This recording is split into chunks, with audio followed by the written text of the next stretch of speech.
নুসরাত যখন বলল আমার বিবেক কাজ করে নাই, আবেগ কাজ করছে, তখনই আমি রাগে ওর গালে একটা থাপ্পড় দিলাম, দিয়ে বললাম ছি।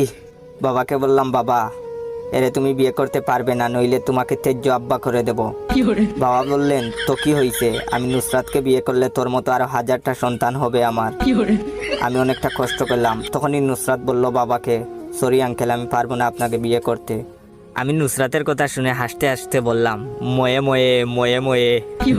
বাবা রাগ করে বাসায় চলে গেলেন। আমিও ভাবলাম, আমিও যদি এখানে থাকি তাইলে রেস্টুরেন্টের বিল আমাকে দিতে হবে, তাই এখান থেকে বের হয়ে গেলাম।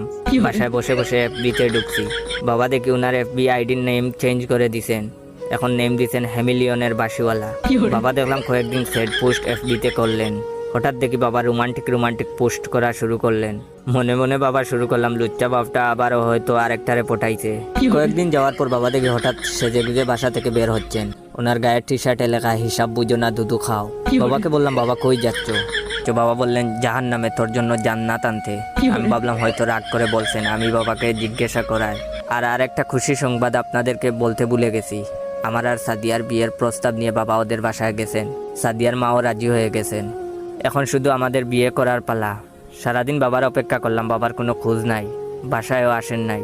অনেক চিন্তা হচ্ছিল। ঠিক তখনই সাদিয়া কল দিয়ে বলল, ওই শুনছো, আজ সারাদিন ধরে মাকে খুঁজে পাচ্ছি না। আমি সাদিয়াকে বললাম, তোমার মা কি এফবি চালান? সে বলল, আমি একটা অ্যাকাউন্ট খুলে দিছি। তখনই আমার বুঝতে দেরি হয়নি, আর মনে মনে বাপকে বললাম। ভিডিওটা কেমন লাগলো অবশ্যই কমেন্ট করে জানাবেন। আর হ্যাঁ, বাবাকে নিয়ে আরেকটা পর্ব দেব কি? যদি আপনারা আরেকটা পর্ব চান, এই ভিডিওতে বেশি বেশি কমেন্ট, লাইক, শেয়ার করে দিবেন। ধন্যবাদ।